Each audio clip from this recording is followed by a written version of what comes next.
లగచర్ల దాడి ఘటనలో మాజీ ఎమ్మెల్యే పట్నం నరేందర్ రెడ్డిని పోలీసులు కస్టడీలోకి తీసుకున్నారు. నరేందర్ రెడ్డిని 2 రోజుల కస్టడీకి కొడంగల్ కోర్టు అనుమతించింది. దీంతో మరి కాసేపట్లో చర్లపల్లి జైలు నుండి నరేందర్ రెడ్డిని పోలీసులు తమ కస్టడీకి తీసుకొని వికారాబాద్కు తరలించనున్నారు. ఇప్పటికే ఈ కేసులో A2గా ఉన్న సురేష్ను పోలీసులు 2 రోజులు విచారించారు. సురేష్ విచారణలో చెప్పిన అంశాల ఆధారంగా పట్నంను విచారించనున్నారు. ఇదే అంశానికి సంబంధించి వాసు నడి డీటెయిల్స్ తెలుసుకుందాం. వాసు చెప్పండి, పట్నం నరేందర్ రెడ్డిని ఎన్ని గంటలకు పోలీసులు తీసుకువెళ్లనున్నారు? అయితే సురేష్ ఇచ్చిన అంశాల ఆధారంగా విచారణ చేయబోతున్నట్లుగా తెలుస్తోంది.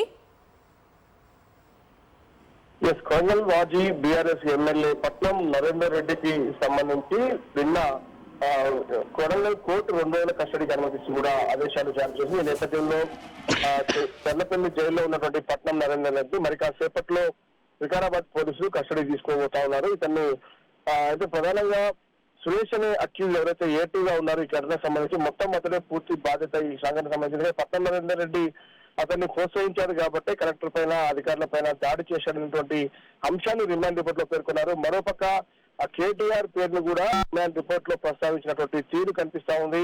పలు సందర్భాల్లో పట్నం నరేందర్ రెడ్డి సురేష్ తో అనేక సార్లు అంటే ఈ ఘటనకు జరిగిన రోజు ఘటనకు ముందు కొద్ది రోజుల క్రితం తరచుగా సురేష్ తో నరేందర్ రెడ్డి మాట్లాడుతూ ఉన్న అంశాన్ని రిమాండ్ రిపోర్ట్ లో పేర్కొన్నారు. కాబట్టి కీలక సూత్రధారి పట్నం నరేందర్ రెడ్డి అని కూడా రిమాండ్ రిపోర్ట్ లో పేర్కొన్నారు. దీనికి సంబంధించి మరి ఇప్పటికే ఫోన్ కాల్ లిస్ట్ తో పాటు ఫోన్ రికార్డు మొత్తం కూడా ఇప్పటికే పోలీసులు సేకరించారు. మరి పట్నం నరేందర్ రెడ్డి మాత్రం తనకి ఈ కేసు ఎలాంటి సంబంధం లేదు, రాజకీయ కక్ష పూరితంగా మాత్రమే తను ఈ కేసు ఇరికించారంటూ ఆయన ఇప్పటికే హైకోర్టు ఆశ్రయించాడు. హైకోర్టు ఆయన క్రాష్ పిటిషన్ కోర్టు కొట్టివేసింది.